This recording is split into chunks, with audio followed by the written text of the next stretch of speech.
Here you're talking potentially mass casualties. Why do you sell the most advanced weapons in the world? So, first of all, Israel clamped down on this and ended it essentially completely. And some companies have gone out of business as a result. NSO is a shadow of what it was. But I think there was a double moral standard here. I think the issue gained so much attention around the world, and it was really remarkable because it was Israel.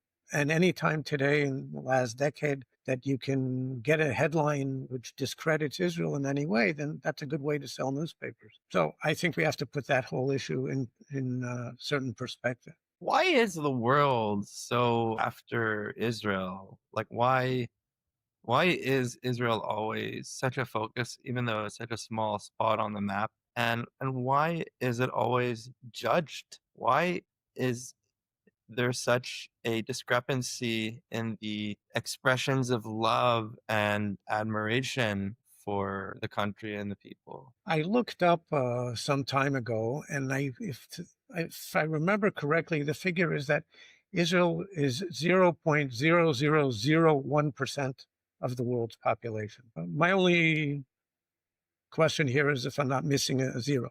I think I got it right. So yeah, a small dot on the map, a small minuscule piece of the global population, and boy, do we receive a disproportionate share of world attention and world enmity. And I'm not going to talk about the Arab world. The reasons there are obvious. It's military, it's cultural, it's religious, it's various things. In the West, the picture is far more complicated. There is still a strong base of support for Israel as a democracy, as a liberal society, for let's say the older generations, because young people who grew up in the post-67 era don't really remember this, but of the old pioneering, daring Israel, courageous, and the ingathering of the exiles, and of course, Holocaust sympathy. There is still a strong base of support for Israel on that basis. But Israel, for the last few decades, and if you want, you can say since 67, has been pursuing policies towards the Palestinians and the West Bank that the world doesn't accept, correctly or incorrectly. I'm not going into the substance now. And there's no doubt that the world misunderstands a lot of the issue, doesn't understand the issue, just has very little information, and misunderstands what they do know. There is no issue that has undermined Israel's image more than the settlements issue. Limited its West Bank policy to the security dimension, that actually is understood. Maybe not fully, not properly, but it's understood. But settlements, no one in the world, including our best friends, understands that. And not only do they not understand why we're doing it, but they view it as something which, if Israel is supposed to be a Jewish and democratic country, if that's a raison d'etre, how are you doing something which seems to undermine those two very things? And you have generation after generation that's grown up in the West, hearing this narrative about the settlements, viewing Israel as a occupier, an increasingly brutal occupier.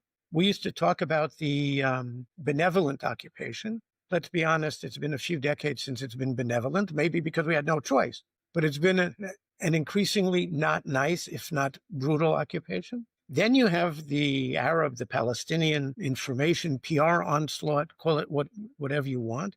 And Israel's accused of apartheid and genocide and every kind of discrimination and horrible thing you can think about. None of this has any bearing in reality. But we all know that when you repeat lies often enough, look, you see, by the way, in all of the polling in the West, including in the US, as age goes down, support for Israel plummets. People 60 and above still have a warm corner in their hearts for Israel, but have a growing problem with that. And young people do not. And we saw it on the campuses. Concerning, but I can understand